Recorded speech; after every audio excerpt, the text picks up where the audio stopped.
Hello everyone, welcome back to my channel guys. जैसा कि आप देख रहे हो, ये है आपके एचटेट का पीजीटी का पेपर। ठीक है, पीजीटी लेवल ज्योग्राफी सब्जेक्ट का, जो कि 2016 में हुआ था। तो ये 2016 का ज्योग्राफी का एग्ज़ाम है और यहाँ पर आज हम ज्योग्राफी है उसी सब्जेक्ट को पूरा डिटेल से, इसके जितने भी क्वेश्चन आंसर हैं सभी क्वेश्चंस को फुल डिटेल से करेंगे। ठीक है, तो बने रहना वीडियो के लास्ट तक। आपके लिए मोस्ट इंपॉर्टेंट है अगर आप ज्योग्राफी का एग्ज़ाम देने जा रहे हो पीजीटी लेवल का। और ये यहाँ पर 1 मिनट, हाँ जी, ये आ गई है हमारी ज्योग्राफी। तो चलिए शुरू करते हैं अपना आज की वीडियो का पहला क्वेश्चन। 91, यू नो डैट कि 91 से लेकर आपकी 150 तक होते हैं ज्योग्राफी के क्वेश्चन या किसी भी सब्जेक्ट के क्वेश्चन।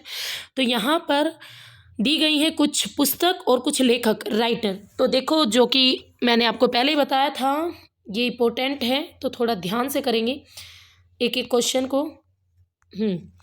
डेविड हार्वे, कार्ले रीटर, पीटर हगेट, रिचर्ड होडसन।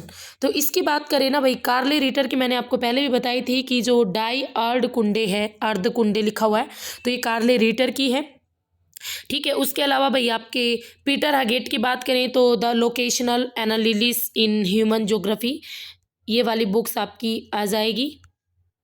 ठीक है, जो आपकी एचटेट था, तो एचटेट जो एचएसएससी की तरफ से की में ऑप्शन नंबर 4 आया था, जिसमें हॉर्वे की पुस्तक दिखाई गई थी एक्सप्लेनेशन इन ज्योग्राफी, कार्ले रीटर की आर्ड कुंडे, पीटर हगेट की भाई locational analysis in human geography, और हार्टसन की थी नेचर ऑफ ज्योग्राफी। अगर नेचर ऑफ ज्योग्राफी देखने को मिले तो आप हार्टसन डालेंगे। ठीक है, तो ये था 91 क्वेश्चन। नेक्स्ट आता है क्वेश्चन नंबर 92, अलकनंदा। अलकनंदा नदी भागीरथी से मिलती है। तो ये तो कॉमन सा क्वेश्चन था और इजी सा था भाई। अलकनंदा और भागीरथी दोनों किस स्थान पर मिलते हैं? देवप्रयाग पर, और वहीं से गंगा नदी का नाम गंगा पड़ता है, तो आंसर हमारा देवप्रयाग हो जाएगा। नेक्स्ट आता है, कौन सी पवनी समदाब रेखाओं के लगभग समानांतर होती है?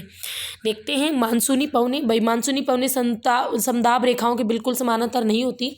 हाँ, और आपकी लोकल मीट्स तो अपनी डायरेक्शन लिए रहती हैं, और ग्रही यानी जो प्लानिटरी स्थायी पवनी है वो भी अपनी जो उनकी भी अपनी डायरेक्शन होती है। बट जो ये भू विक्षेपी पवनी है, ये आपकी समदाब रेखाओं के लगभग समानांतर चलती हैं।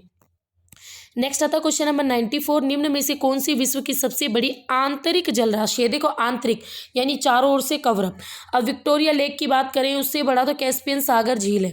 ठीक है, इसे झील भी कहते हैं, सागर भी बोलते हैं, और जो कि आपके एशिया और यूरोप के बीच बाउंड्री का भी काम करता है, तो कैस्पियन सागर इसका आंसर रहेगा।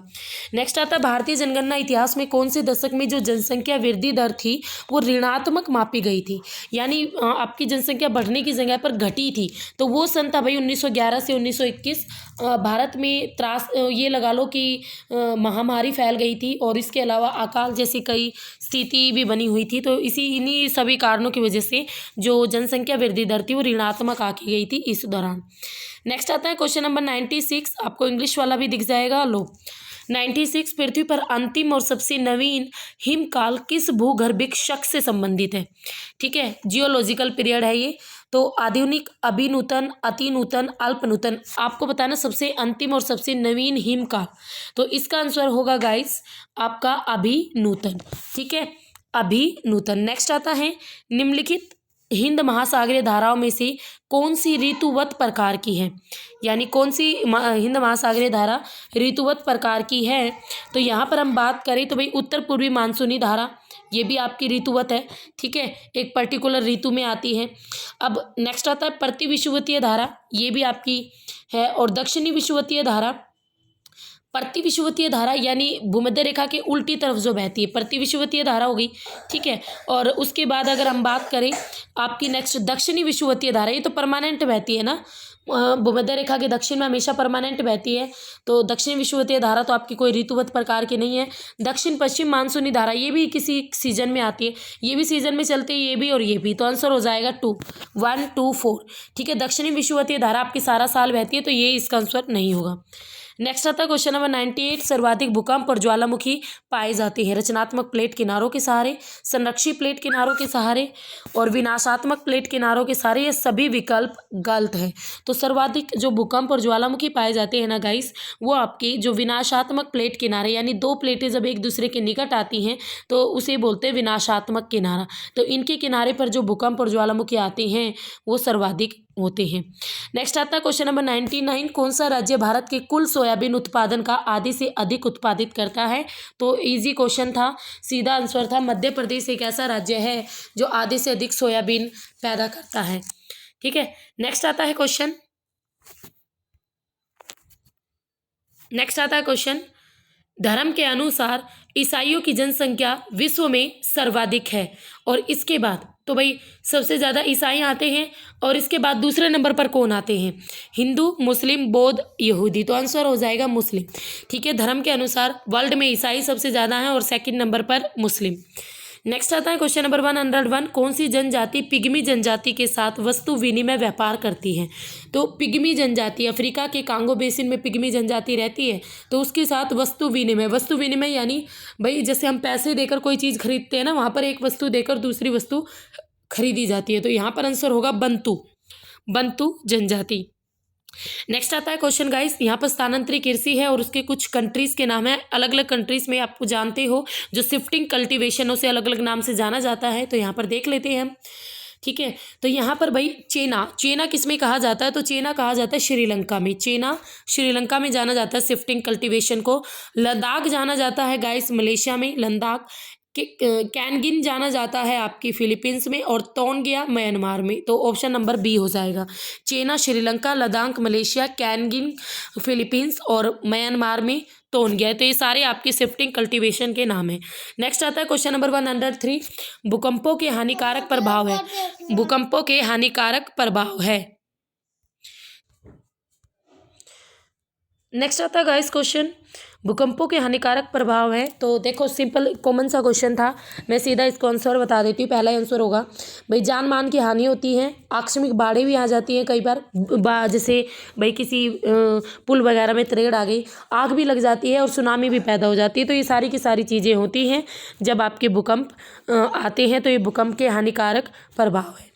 ठीक है, यहाँ पर देखो भारी वर्षा दी गई थी इसलिए ये गलत था, यहाँ पर भीषण सूखा दिया गया था इसलिए ये गलत था, और यहाँ पर आपकी चक्रवातों की उत्पत्ति दी गई थी इसलिए ये गलत था। ठीक है, तो ये तीनों ऑप्शन आपके इसलिए गलत हुए, इन तीनों की वजह से पहले वाला ऑप्शन ठीक है। नेक्स्ट आता है क्वेश्चन 104, प्लेट विवर्तनी के सिद्धांत के अनुसार प्लेटों के संचरण के लिए यानी प्लेट्स मूवमेंट के लिए कौन से बल उत्तरदायी है? तो भाई बलों देख लेते हैं कौन कौन से हैं। तापीय संवहनीय धारा बिल्कुल राइट, तापीय संवहनीय धारा उत्तरदायी होती है। खाई और कटकों के बीच गुरुत्वीय प्रवणता, ये भी बिल्कुल करेक्ट है। गुरुत्वीय बल मैंने आपको पढ़ाया हुआ भी है पेड़ कोर्स में, गुरुत्व बल। और रचनात्मक किनारों के सहारे भूपल्टी के द्वारा लगाया गया धक्का। तो ये सारे के सारे जो विकल्प आपके सारे के सारे करेक्ट हैं गाइस। अगर आप अभी भी पीजीटी और नेट ज्योग्राफी का पेड कोर्स लेना चाहते हो तो अचीवर्स एकेडमी ऐप पर आप कोर्स परचेज कर सकते हो। और वैसे भी अभी पीजीटी ज्योग्राफी के बाद स्क्रीनिंग में आपकी ज्योग्राफी की पोस्टें निकलेंगी, तो उसके लिए भी आपको जो पेड कोर्स है उसकी नीड रहेगी। ठीक है, तो देख लेना जैसी आपकी इच्छा हो। ठीक है, इसके बाद भाई आपकी जो रचनात्मक जो किनारे हैं इनके सहारे भी भूपट्टी के द्वारा लगाया गया धक्का, तो सभी विकल्प आपके करेक्ट रहेंगे इसमें। नेक्स्ट आता है क्वेश्चन नंबर 105, अम्ल वर्षा के पानी का पीएच मूल्य का प्रसार है। तो भाई 0 से 7, 7 से 14। तो ये साइंस का क्वेश्चन था, आई डोंट नो ज्योग्राफी में क्यों घुसा दिया। तो अम्ल वर्षा के जो पानी होता है ना, इसका पीएच जो होता है वो 0 से 5.6 के बीच में होता है। तो यहाँ पर ऑप्शन नंबर सी करेक्ट रहेगा। नेक्स्ट क्वेश्चन आता है 106, निम्न में से कौन सी आभ्यंतरिक संरचना नहीं है? आभ्यंतरिक यानी अंदर वाली संरचना नहीं है। तो भाई सिल, लैकोलिक, बैथोलिथ, ये सारी की सारी जो है तीनों की तीनों ये आपके आग्नेय चट्टानों द्वारा पृथ्वी के आंतरिक भाग में बनने वाली संरचना है। बट लावा प्लग ये आपके बाहर नहीं, ये पृथ्वी के अंदर नहीं, पृथ्वी के बाहर बनती है। ये लावा का ऐसा कठोर जमाव होता है जो जल्दी से अपरदित नहीं होता। ठीक है, तो ये तीनों आपकी आग्नेय चट्टानों के आंतरिक रूप है और ये बाहरी रूप है। तो अभ्यंतरिक पूछी गई थी, यानी अंदर वाली संरचना। ये सारी चीज़ें मैंने डिटेल में पेड कोर्स में पढ़ा रखी हैं। नेक्स्ट आता है क्वेश्चन 107, निम्न में से कौन सा ग्रह सबसे अधिक उपग्रह रखता है? तो अभी एट प्रेजेंट की बात करें तो सबसे ज़्यादा उपग्रह आपके शनि के हैं। ठीक है, शनि के सबसे ज़्यादा आपके सैटेलाइट हैं। नेक्स्ट आता है क्वेश्चन नंबर 108, उपनिवेश काल के दौरान कौन सी नहर ब्रिटेन की जीवन रेखा के रूप में जानी जाती थी? उपनिवेश काल के दौरान, तो यहाँ पर आंसर होगा हमारा स्वेज नहर। उपनिवेश काल के दौरान भी स्वेज नहर को ही ब्रिटेन की जीवन रेखा के रूप में जाना जाता था। यू नो डैट लाल सागर और भूमध्य सागर को आपस में जोड़ती है स्वेज नहर।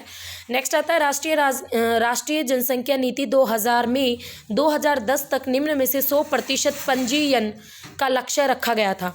जन्म पंजीयन, मृत्यु पंजीयन, गर्भवती महिला पंजीयन या विवाह पंजीयन। तो भाई किस चीज़ का लक्ष्य रखा गया था? तो आपका आंसर हो जाएगा इन चारों का ही लक्ष्य रखा गया था 2010 तक। ठीक है, 100% पंजीयन होगा, जन्म का, पंजीकरण, जन्म का, मृत्यु का, गर्भवती महिलाओं का और विवाह का। ठीक है, तो सारे ऑप्शंस करेक्ट हैं। नेक्स्ट आता है क्वेश्चन 110, कौन सा उपग्रह अपनी अक्ष पर अन्य ग्रहों से विपरीत घूर्णन करता है? तो भाई इजी सा क्वेश्चन था और कॉमन सा था, टीजीटी लेवल का ही था। शुक्र और शुक्र वीनस जिसे कहते हैं और अरुण, ये दो ऐसे ग्रह हैं जो अपनी कक्षा के विपरीत चक्कर लगाते हैं, यानी पूर्व से पश्चिम डायरेक्शन की ओर। इसीलिए यहाँ सूर्य उदय होता है पश्चिम डायरेक्शन में और सूर्यास्त होता है भाई यहाँ पर ईस्ट में, और हमारे यहाँ उल्टा होता है। नेक्स्ट आता है क्वेश्चन 111, सौर स्थिरांक का मापन किया जाता है भू सतह पर, माध्य समुद्र तल पर, वायुमंडल से 480 किलोमीटर की ऊंचाई पर, वायुमंडल में 840 किलोमीटर की ऊंचाई पर। तो भाई सौर स्थिरांक को मापने के लिए ना कोई पर्टिकुलर जगह नहीं होती। ठीक है, कैलोरी मापी जाती है, तो इसमें हम ऐसा कुछ नहीं लेते कि भू सतह पर, समुद्री तल पर।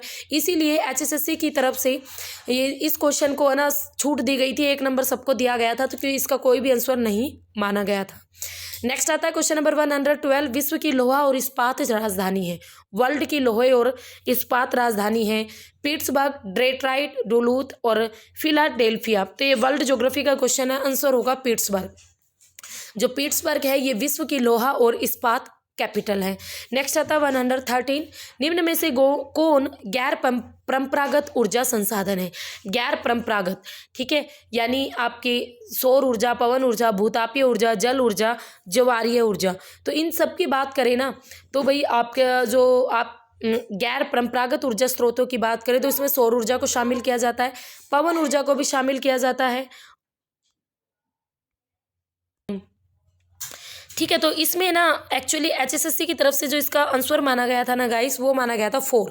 तो उन्होंने सौर ऊर्जा, पवन ऊर्जा, भूतापीय ऊर्जा और ज्वार ऊर्जा को गैर परंपरागत स्रोतों में शामिल किया गया था, जल विद्युत को इसमें शामिल नहीं किया था। तो ऑप्शन रहेगा 4, क्योंकि भाई हमें भी HTT देना, उनका कोई भरोसा नहीं है।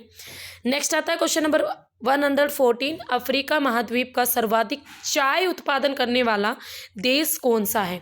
तो भाई अफ्रीका में सबसे ज़्यादा चाय कौन उत्पादित करता है? तो आंसर होगा Kenya. Kenya country, Kenya, Uganda, ठीक है, युगांडा के पास। तो केनिया कंट्री जो है अफ्रीका के अंदर सबसे अधिक चाय उत्पादन करता है। नेक्स्ट आता है क्वेश्चन नंबर 115, 1003 डिग्री से 1043 डिग्री के बीच किन भूकंपीय तरंगों के लिए छाया क्षेत्र है? तो 1003 से नहीं 103 से 143 डिग्री के बीच जो ये शैडो एरिया होता है, ये प्राथमिक और द्वितीयक तरंगों के लिए होता है, यानी primary and secondary wave P और S तरंगों के लिए होता है। और ये क्वेश्चन बार बार PGT लेवल पर रिपीट होता है, मोस्ट इंपॉर्टेंट क्वेश्चन है, आपने बहुत बार देखा होगा इसको आते हुए। नेक्स्ट आता है क्वेश्चन 116, जनसंख्या पिरामिड आरेख किसकी तुलना के लिए एक महत्वपूर्ण सांख्यिकीय आरेख है? तो जो जनसंख्या पिरामिड आरेख है भाई वो लिंग संगठन, रोजगार संरचना, जनसंख्या परिवर्तन के स्तर और जनसंख्या की आयु या आयु संरचना। तो इसकी बात करें ना तो ये आपके भाई लिंग संगठन के लिए एक महत्वपूर्ण है। ठीक है, उसके बाद आपकी जनसंख्या परिवर्तन के स्तर और जनसंख्या की आयु दिखाने के लिए और आयु संरचना दिखाने के लिए, पर रोजगार संरचना दिखाने के लिए इसका यूज नहीं होता। तो option number 4 is correct. Next आता है क्वेश्चन नंबर 117 और यहाँ पर कुछ आपके सामने थ्योरी दी गई हैं और उनके थ्योरी को देने वाले हैं भाई, ठीक है, ज्योग्राफर। तो देखते हैं इसमें कौन सा आएगा। तो कोबर महोदय की बात करें तो भाई कोबर महोदय की थी फेमस तापीय संवहनीय धारा सिद्धांत, ठीक है, तापीय संवहनीय धारा सिद्धांत। और उसके अलावा होम्स की बात करें तो होम्स की थी तापीय संकुचन सिद्धांत, होम्स की थी तापीय संकुचन सिद्धांत। जेफरीज महोदय की बात करें तो भूसन्नति निर्माणक सिद्धांत। और डेली की बात करें तो महाद्वीपीय फिसलन सिद्धांत। तो यहाँ पर ऑप्शन नंबर 4 हो जाएगा आपका। तो देख लो ये चारों थ्योरी आ रही है जो कि मैं आपको डेली भी, आप जैसा कि जानते हो मैं अपने चैनल पर डेली आपको 50 या 70 क्वेश्चंस डेली करवा रही हूँ, पीजीटी लेवल के अच्छे लेवल के क्वेश्चंस करवा रही हूँ, ताकि आपके सामने पता चले आपको कि क्वेश्चन किस तरीके के आते हैं और आप अपनी तैयारी उसी तरीके से करो, ठीक है। तो अगर आप डेली ऐसे क्वेश्चंस करना चाहते हो तो मेरे चैनल को सब्सक्राइब करो, न्यू हो तो, ठीक है, ताकि डेली आपको जो वीडियो है उसका बेनिफिट मिल सके और आप पढ़ाई कर सको और अच्छी तैयारी भी हो जाती है भाई। जितने ज़्यादा क्वेश्चन करके जाओगे उतनी अच्छी आपकी प्रिपरेशन होगी। नेक्स्ट आता है क्वेश्चन नंबर 118, निम्न में से किन्हें अनाच्छादन प्रक्रिया में शामिल किया जाता है? तो अपक्षय, अपरदन और निक्षेप। तो भाई अनाच्छादन में है ना आपके अपक्षय और अपरदन को शामिल किया जाता है, 1 और 2 को, ठीक है। तो ऑप्शन नंबर 2 रहेगा इसका आंसर। निक्षेप को इसमें यानी डिपोजिशन को शामिल नहीं किया जाता, वेदरिंग और इरोजन ही इसमें शामिल होते हैं। नेक्स्ट आता है क्वेश्चन 119, निम्न में से कौन सी पहाड़ी का विस्तार भारत के केवल एक ही राज्य में? बढ़िया क्वेश्चन, आंसर होगा अजंता। अजंता की जो पहाड़ियां है केवल भारत के एक ही राज्य में फैली हुई है, विंध्याचल, सतपुड़ा, अजंता, तीनों आपके पैरेलल पाई जाती हैं ये पहाड़ियां। नेक्स्ट आता है 120, ज्वालामुखी शंकु जो कि ज्वालामुखी राख और विखंडित पदार्थों से मिलकर बना हो कहलाता है। तो उसे क्या कहते हैं गाइस? उसे कहते हैं सिंडर शंकु। और ये सारे शंकु मैंने अपने यूट्यूब चैनल पर भी पढ़ा रखे हैं, स्टडी विद दीपा सैनी मेरे यूट्यूब चैनल का नाम है, ठीक है। तो आपके लिए बेनिफिट रहेगा जितना ज़्यादा आप मेरे चैनल के साथ जुड़ोगे, कि ज्योग्राफी स्टूडेंट जो भी है तो काफ़ी अच्छी तैयारी चल रही है मेरे चैनल पर। तो स्टडी विद दीपा सैनी मेरे चैनल का नाम है गाइस, तो फॉलो कीजिए। नेक्स्ट आता है क्वेश्चन 121, जल के आयतन के संबंध में विश्व की सबसे बड़ी नदी कौन सी है? तो आयतन की बात की है तो आंसर होगा हमारा अमेजन नदी, ठीक है। अगर लंबाई की बात करते तो नील नदी, आयतन की बात की है तो अमेजन नदी।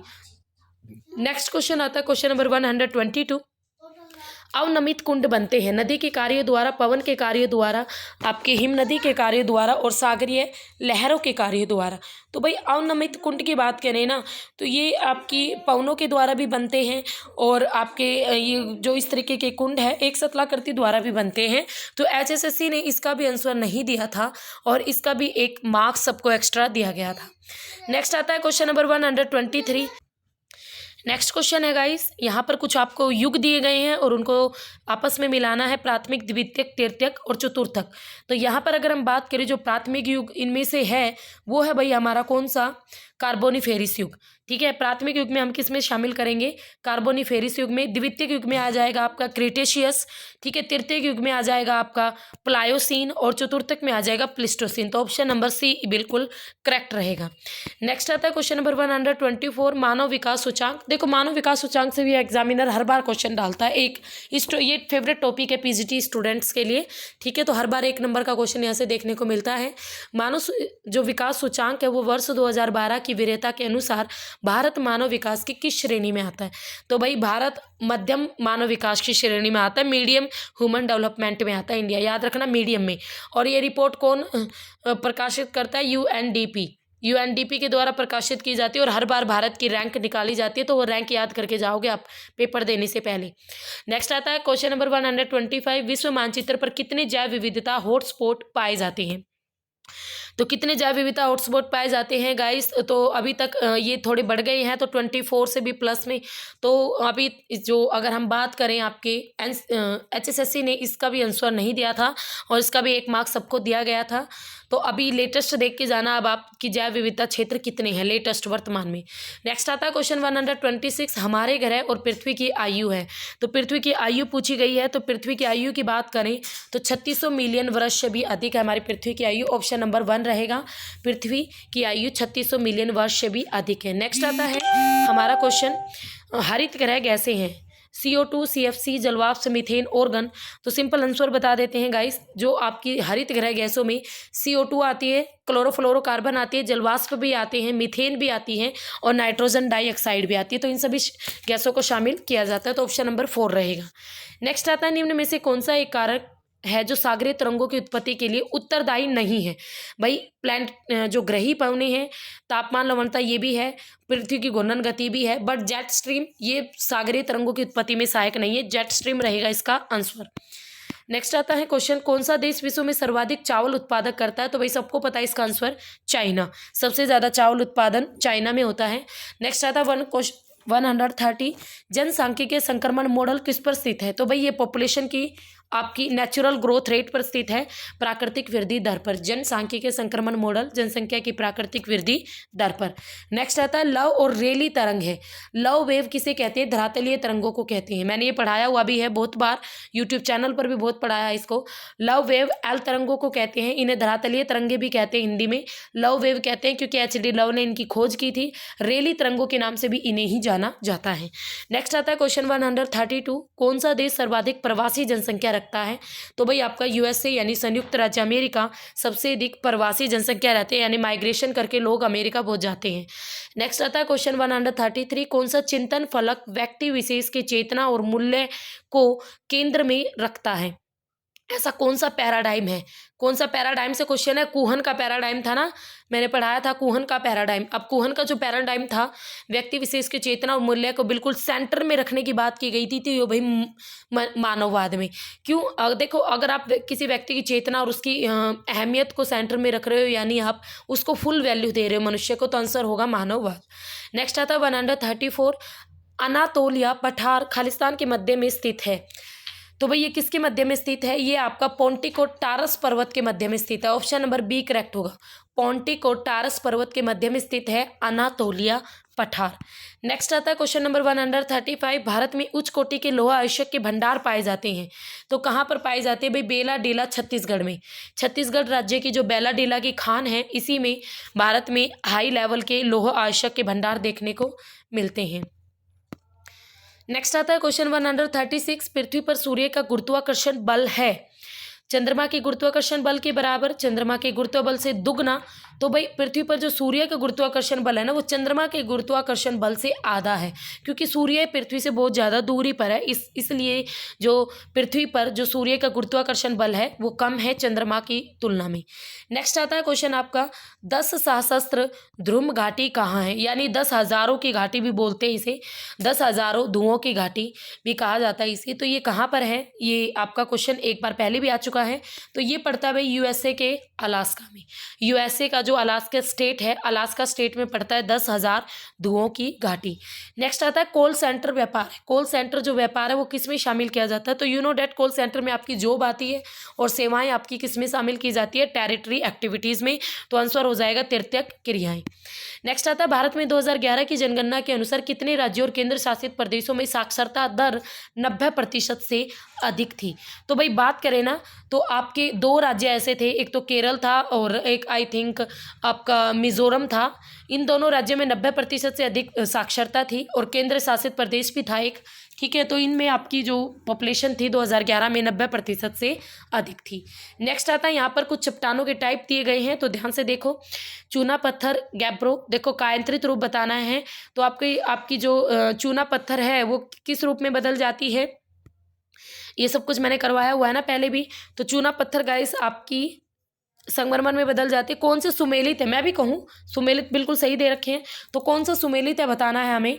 तो भाई चूना पत्थर हमारी संगमरमर में बदल जाती है, जिसके हम फ्लोर भी होते हैं हमारे घर के, मार्बल, ठीक है। गैब्रो बदल जाती है आपकी सरपेंटाइन में, ये भी ठीक है। और माइका बदल जाती है सिस्ट में। भाई माइका आपकी सिस्ट में नहीं बदलती, तो ये गलत नहीं, ये भी ठीक है, माइका सिस्ट में बदलती है।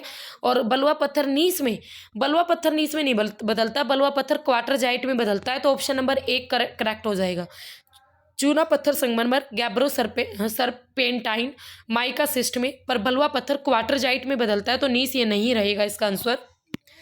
नेक्स्ट आता है क्वेश्चन नंबर 141, तिलहन उत्पादन के क्षेत्र में भारत के कौन से 2 राज्य अग्रणी हैं?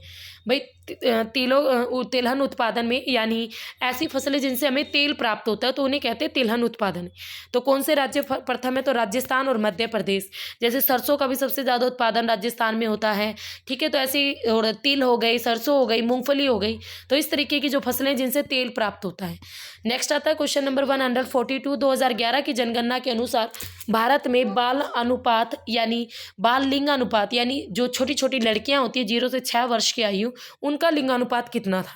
तो इसका आंसर होगा गाइस आपका 1919। कितना? 1000 बच्चों पर 1919 लड़कियां थी, 1000 लड़कों पर, ठीक है। ध्यान रखना, इसको भी इंपॉर्टेंट है। नेक्स्ट आता है क्वेश्चन नंबर 143। काठियावाड़ प्रायद्वीप एक उदाहरण है। रिया तट का, फिरयोट तट का, उत्थित तट का, निमंजित तट का। तो जो काठियावाड़, ये काठियावाड़ प्रायद्वीप यानी ये आपके जो गुजरात राज्य है ना, उसे कहते हैं काठियावाड़ तट भी कहते हैं। गुजरात का जो तटीय किनारा है तो ये वही पार्ट है काठियावाड़ प्रायद्वीप।